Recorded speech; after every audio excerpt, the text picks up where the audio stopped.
Чин сайдуудад нэр дэвшигч нарт бас хандаж зарчмын байр суурь, Монгол Улсын үндэсний аюулгүй байдал түүний дагуу гадаад бодлоготой холбоотойгоор тодорхой зүйлүүдийг хэлсэн байгаа.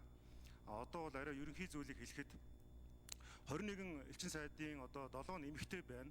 Улсын хурал дахь хүний эрхийн дэд хоорооны даргын хувьд бас энэ дээр бас гадаад харилцааны сайдад онцгойлон талархал илэрхийлж байна. Гендерийн мэдрэмжтэй байна.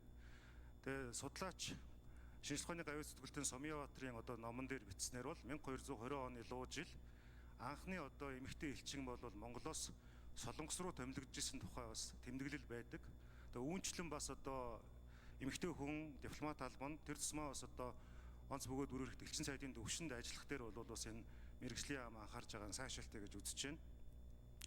За үүнтэй холбогдуулаад бас энэ нэг нийгэмд болоод байгаа асуудал дээр би нэг ерөнхий байр суурийг илэрхийлэх гэсэн юм.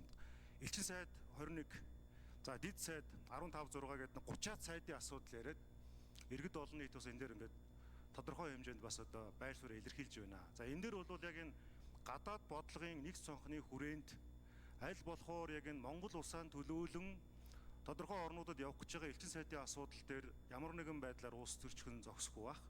Хайцсангуй бас одоо туршлагатай дээдл нь 29 жил хүртэлх дипломат албаны туршлагатай хүмүүс орж ирж байгаа. Тэгээ та бүхэн нэрээ хичээгээрэй. Улс орныхоо өрсөлдөх чадварыг бас ахиулж яваарай. Ямар нэгэн цэнхэр улаан нүдний шилээр биш Монгол гэсэн зүрхний өнцгөөс асуудалд хандаарай гэж та бүхэнд хүсмээр байна.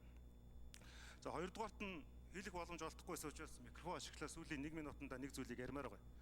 Гүйцэтгэх засаглалын бүтэц хариуцлагын тухай хууль гээд өчтөрөөс их хурал дээр энэ хаврын чуулганаар оруулахаар энэ хуулийг бас ингээд өргөн байхаар явж байгаа.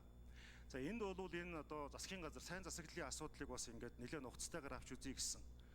Ер нь бол аливаа нам хамтраагүй засгийн газар байгуулахдаа 9 сайттай, хамтарсан тохиолдолд 13 хүртэл сайттай байхаар ер нь олон улсын жишгээр ингээд ийм хуулийн төсөл хэрэгтэй юм байна гэдээ ингээд явж байгаа маа. Энэ утгаараа болвол яг энэ туушрах хэрэггүй байгаа. Одоо шилбэл дид сайдын асуудал дээр Ардс намын бүлэг байр суурийг илэрхийлсэн. Гэхдээ нөгөө талаасаа улс төр ор үндэсгүй үгүйсгэж бас болохгүй байгаа юм. Жишээлбэл ажлын 5 өдрийн 2-т нь чуулган болдог. Тэр 2 чуулганд нь сайд нар энд байх ёстой болчдөг. Цаашд нь төсөв хөтөлбөр ажлууд явах хэрэгтэй болчдөг гэдэг. Тэр энд бол энэ намын дарга нар бас харилцан ярилцаад хамгийн зөв шийдэл рүүгээ оруулна. Хамгийн гол нь энэ төсвийг данхаалахгүй бүтээмжтэй байх талаас нь анхаараасай гэж хүсмээр байна. Одоо ийм нэг харилцан популизм хийж улс төрждөг байдлаа бол дасан зогсоомоор байна. Эцэст нь ихэд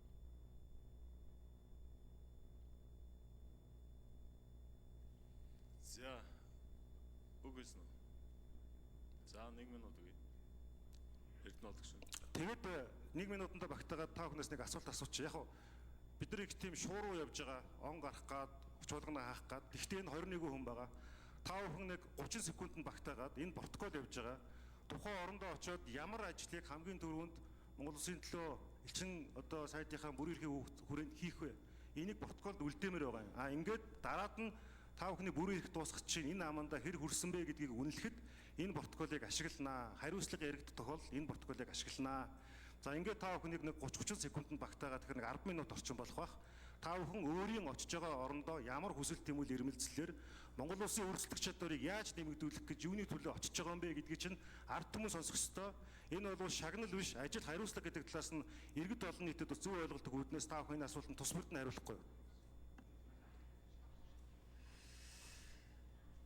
За тус бүрээс нь асуусан уу?